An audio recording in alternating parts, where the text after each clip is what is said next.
Hey everybody, this is Don Newman, and this is Living a Life Worth Remembering.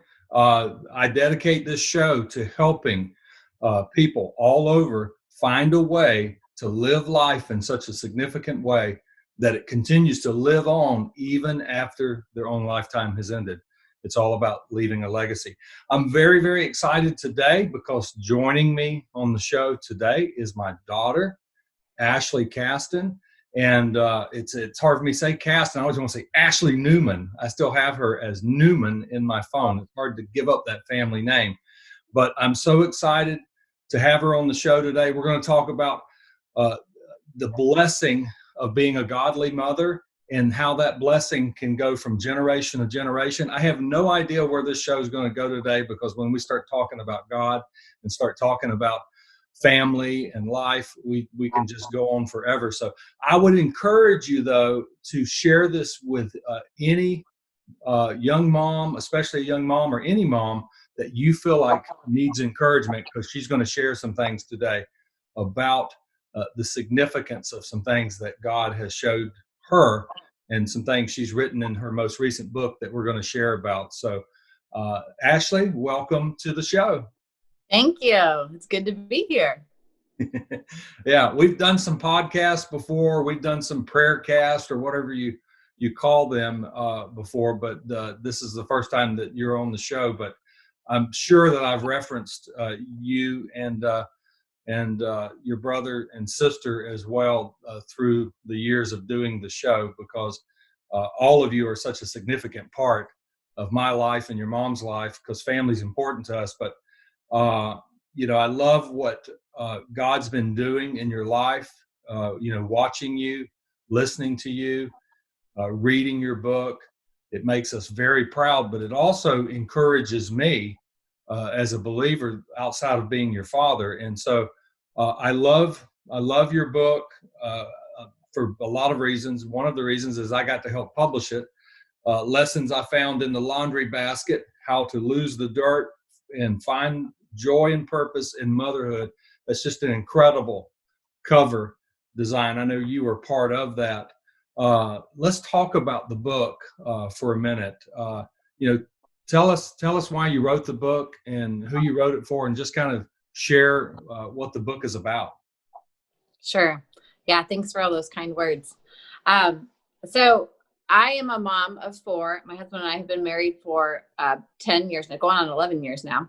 And obviously I'm still as Newman in his phone 11 years later. I can't let it go. So I have 4 kids ranging from 9 years to the youngest is 4 months. And so you could say that I'm kind of in the thick of it right now, in the thick of mothering through the little years. And because of that, I just have such a passion and a heart for mothers, because motherhood can be such an isolating, draining time of life. Even though it's a wonderful time of life, it can also come with a lot of just a lot of burdens. And so I think it's really important for moms not only to just stay encouraged and to feel like they have like purpose in their daily lives, but I feel like it's important for them to know their calling and really what God has designed them for, because the enemy would love nothing more than to distract us from our purpose and to make us feel like we that what we're doing doesn't make a difference, or that it's all the little lessons that we try to teach our kids, none of that's working. Society will tell you, like, well, just wait till they're teenagers, your kids are going to rebel. So it kind of like can feel like, does what we're doing really matter in the end of all this? And so that's really where the book came from. So it's called Lessons I Found in the Laundry Basket, because that is what we're doing as moms. We're doing laundry over and over and over again. And when we're done, we do more laundry, and we never see the bottom of the basket. I like to say that the bottom of the laundry basket is a make-believe fictional character, because you never see it. It doesn't exist. The laundry basket will always be full. And so that's kind of the whole idea behind the title. It's just, that's what we're doing. We're doing laundry, and we're wiping messy faces, and we're cleaning the house over and over again. And we're, reading books and pulling kids in our laps. And it's just this constant movement. And so, but God can meet us in all of that. And if we are listening and our hearts are tuned into him, he will teach us so much along the way, and he has with me. And so I just share in that book just some lessons that really he's taught me, some things that he's changed in my heart, some perspective shifts that he's given me, um, just to help me get on a better path to being a mom that's just full of joy and full of purpose and able to pour into not only my kids and my husband, but also into other moms. Yeah, I think it's, I'm reading the book. I'm not a mom. I'm a dad. I'm a granddad. But I got to tell you, it didn't matter. The While I couldn't relate to a couple of things, where it led to, I could totally relate. And Right. one of the chapters that really stuck out to me, there's two that are kind of my favorite that stuck out to me. The one, chapter 10, about mommy guilt. I think what you shared gave me insight into something I didn't understand completely. And then, of course, I think it's chapter 18 where you talk about the power of prayer and the importance of prayer. Just kind of, whichever one you want to talk about, you can talk about both, but those ones really stuck out to me. Why don't you share on those and just a little bit of insight, especially the mommy guilt? Sure. Yeah. Mommy guilt, that was kind of a hard chapter for me to write because it was something at the time that I didn't even know how to overcome. And so before I could write it, I was like, well, okay, God, you got to help me to overcome this because I can't teach other people to do it if I don't know how. And it's something that we all battle with as moms. We sit down at night, we lay down in bed or whatever, and we start reeling through the day. Like, what went wrong? When did I snap at my kids? When did they ask me to read them a story and I was too busy washing the dishes to sit down and read them a story or whatever. We just feel guilty about all of these things. And it's ridiculous, like the things that we think our kids are going to remember 20 years from now, they're not going to remember. For the majority of them, but we will sit there and we can't let them go. They've already forgotten and gone on with their day. And we're sitting there going, oh, I'm a terrible parent. I didn't read them that book. And I didn't, I snapped. And the enemy can play so much into that, if he can if he can keep us in that guilt trap of, you did wrong and you should be ashamed of yourself. You're not a fit mother. Then we carry that into the next day and we have this kind of dark cloud over us and we feel like, I'm not this good mom. And we look at these Instagram moms that have, pictures of their perfect kids and everything they did that day. And we're comparing ourselves, which is another book or another chapter in the book that I talk about. I talk about comparison. And it's just this kind of vicious cycle that we can get trapped in. And so we really have to learn how to lay the mommy guilt aside in order to come into the full just grace that Jesus gives us. And we have to understand that, and this is really what he showed me, we have to understand that he created us not to be enough so that he could be enough. If we were enough, we wouldn't need him. If I could do everything perfectly throughout the day, then I would have no need for Jesus. If I was able to save my kids, save their souls, if I was able to be the perfect parent, to raise them perfectly, I would have no need to get on my knees and to connect with him. And so there's a beauty in that. There's a beauty in not being enough so that he can shine. And as soon as we embrace that and realize that, where we weren't enough today, he can be enough. And as soon as we start praying those prayers instead of sitting there in the mommy guilt, sitting there and praying, saying, God, I messed up today. I was short tempered. Like, forgive me, God, come in and don't let that stay with my kids' hearts. I don't want to be that kind of mom. As soon as we learn to do that, then we're able to release the mommy guilt and come out from underneath the weight of it. Yeah, I think that's awesome.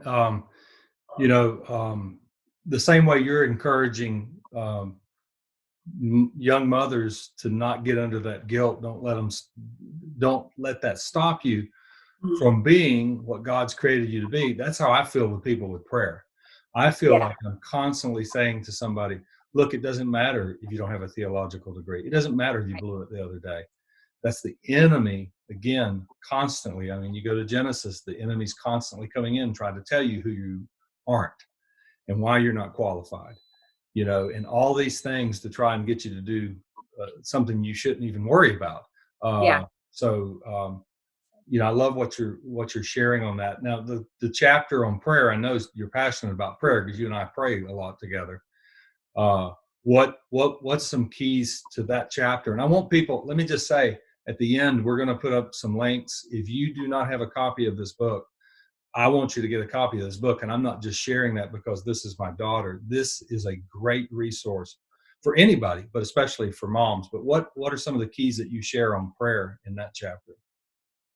Yeah. So, the power of prayer, really, I learned about early on in my marriage. I got a book called The Power of Praying Wife, or Stormy O. Martin. It's, I mean, best-selling book. It's Yeah. one I recommend probably the most to young married couples. I'll say, get this book. And that's really where my journey started, was learning how to pray for my husband, and how, what it looks like to lay yourself aside and really like selflessly pray, and not just, go through a list of prayers and say, okay, help Bob, help Sue across the street, and we need a new car, but really how to connect with the Father and how to lay yourself aside and say, okay, God, give me your eyes for this situation, and you show me what you want me to pray.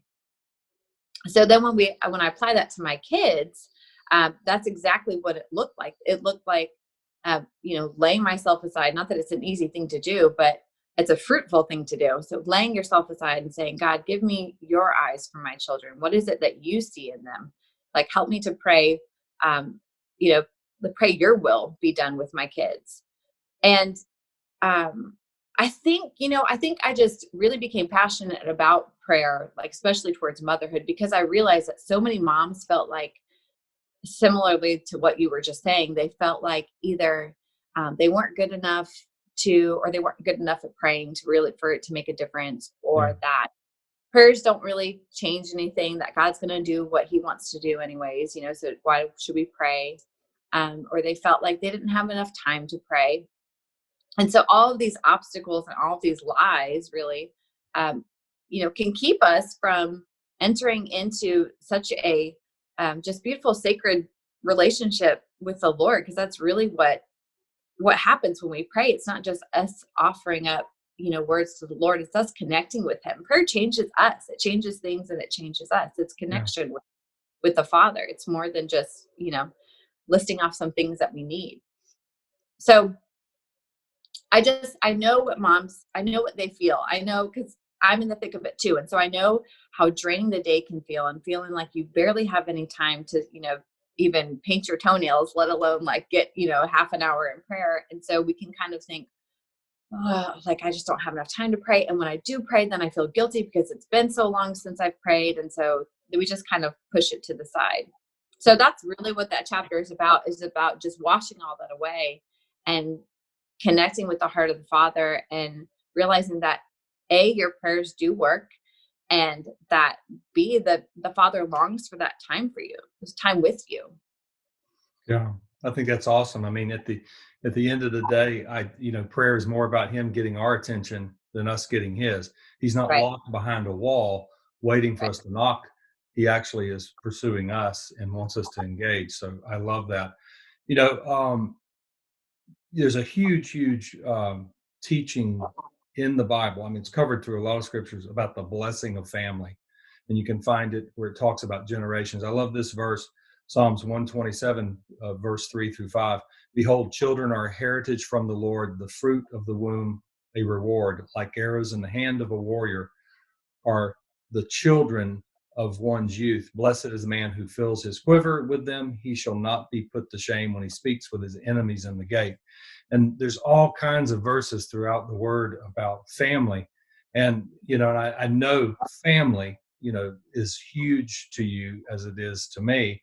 And I love, in fact, let me show this picture right now of your beautiful family. Aren't they just so cute? How in the world did they come from me? I don't know, but man, I am blessed, highly blessed and favored to have such beautiful children and grandchildren, and more than just the natural beauty, spiritual beauty in all of my children and my grandchildren. But I know that family's important to you. Just share just a couple of things, what it means to you, and what you feel like the big keys are. As far as what? As far as just the importance of family and making that family home, the place that really where God can dwell and blessing can come forth, and several things I know that you've shared in the past. Yeah. Um, yeah. So family, obviously is huge because it's not just affecting, um, when you spend time like pouring into your family, it's not just affecting you and your kids, like this generation, but it's also affecting, I mean, potentially thousands of other generations to come. Right.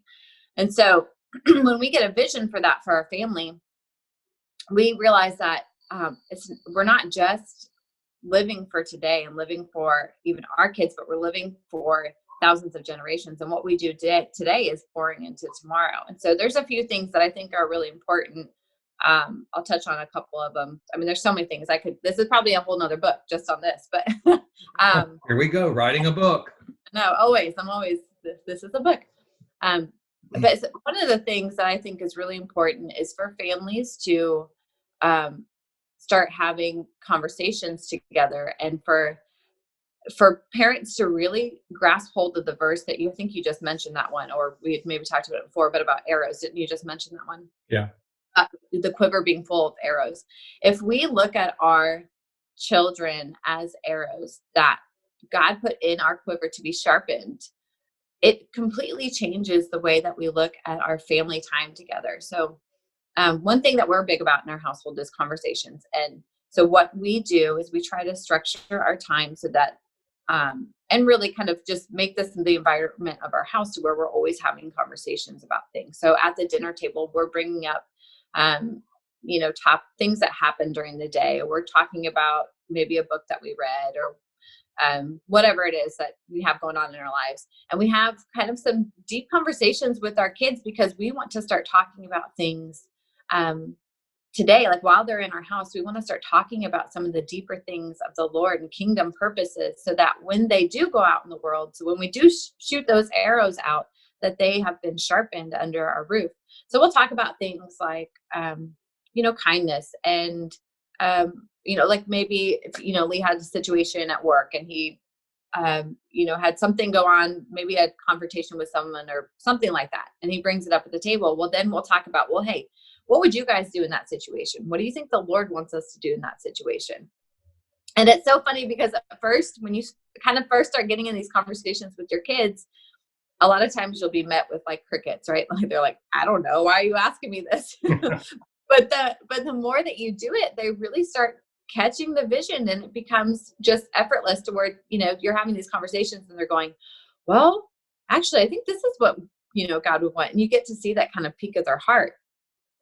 And so I think that's one just really practical way that moms can start seeing, or kind of can start practicing that sharpening of their arrows, is just like talking to them. And then the other thing is to live your faith out loud in front of them. This is something that the Lord taught me probably about 5 or 6 years ago, was that I needed to start talking to my kids about the things that I was praying for. Because if I'm praying behind closed doors for miracles, or for breakthrough, and I'm never talking to them about it, well, then when the breakthrough does come or the miracle does happen, then they're not able to really fully celebrate in the same way that I am, because I know that I've been praying about this. But if I let them in on that kind of secret time with the Lord, and we're praying together as a family, then when it comes to pass, all of a sudden they're seeing it, they're getting the big picture. And those are the kinds of things that are going to stick with them throughout their whole life. Wow. It's one thing to have your kids in church and, have them in Sunday school, all that's important. But if you're not giving them that foundation to stand on, then, I mean, really all of that can crumble with,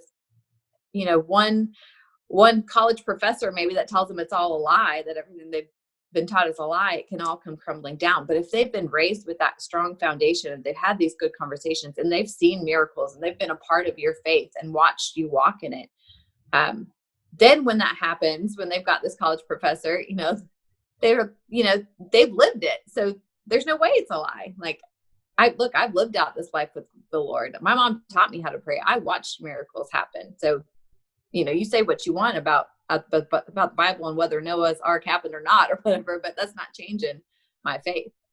Yeah. I think that's absolutely awesome. I mean, including your children. I know your mom and I always tried to do that. I'm pretty transparent, probably to a fault sometimes. And so, I look back and, your brother would say the greatest miracle was when him and I laid hands on that Isuzu Trooper, which used to be your vehicle, that leaked oil so bad that you couldn't even drive across Dallas. And this is in my book, Respond Up.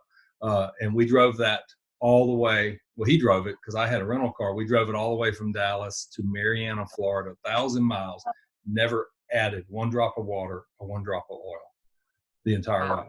He said, I don't need to see nobody come out of a grave. That was a miracle. But you know what? He lived it with me. It wasn't just a story that we told. So I love that. I want you to talk before we close. I want you to talk about your next book, because I know that you're working on your second book. Talk about that book. Yeah. So obviously prayer is near and dear to my heart. And so that's what this next book is on. It's just on prayer. And the working title right now is 18 Prayers for 18 Years. And so it's just powerful prayers that to pray over your kids before they leave the nest. So I kind of, in this book, I talk about the how and the why behind prayer, and kind of setting that foundation. Why do we pray? Does prayer really work? Isn't God going to do what he wants to do anyways, even if we do pray? Isn't he, sovereign above everything? I talk about, obstacles to praying. What is it that hinders us from prayer time, specifically for moms? So I talk about a lot of the things that we all experience, having no time and having kids around you constantly and being tired. And then I really just kind of go through all the different things that we, need to be praying for our kids, for their future spouses, praying for their salvation, praying for their walk of faith, praying for their health. 18 different things. And that's just the short list, right? Like we could probably come up with 1,000 things to pray for our kids. But if we start just making a habit of that, just constantly pouring these prayers over our kids and seeing the value of it. Imagine this next generation, rising up, especially coming out of a time that we're in right now, when there is so much deception and so much, just false teachings out there. And so if we can raise up this next generation, if they are being prayed over and we're having these dinner time conversations with them and we're giving them this strong foundation, well, then this next generation is going to be the most sharpened group of arrows that we've ever seen. Is what I believe. Yeah, I believe that too. I don't know that I don't think I'm gonna write this book, but a book I would love to see written. Maybe I'll talk about it in one of my books. Is I would love to be able to encourage the grandparents that are retired, that have all this time on their hand, that the power they could have during this time of downtime, they can spend it worrying about stuff, watching the wrong news. Watching news and just caught up in stuff. But imagine the free time that they'd have and the power they'd have dedicated to praying for their children and grandchildren. Oh, yeah. And I believe that's on the heart of most grandparents that know the Lord. And so I'd love to see those tools. So I can't wait for that book to come out. I can't wait to be part of that book as well. And so, I just know that it's going to have a huge, huge impact, because your writing, I know people have said this about you. And again, I'm not saying this because you're my daughter. There's an anointing on your writing. It really is touched by the hand of God, and it goes right to the heart. And so that's why I want to encourage people to check out not only your first book, but to follow you when your second book comes out. Where, and we'll put these up at the end, but just kind of share, where can people follow you at? What sites can they follow you on, or where do you prefer we send them to? And we'll put those links up at the end here. Yeah, they can go to thepurposeofmotherhood.com. I also have the Purpose of Motherhood podcasts, which are great, just short 20-minute encouraging, inspirational podcasts. They're weekly. And then you can follow me on Instagram at Ashlee Kasten or at Purpose of Motherhood. That's awesome. Well, we're going to put those up at the end here, and we're going to share about this incredible book that I want to encourage everyone to get a copy of. and also to follow you online.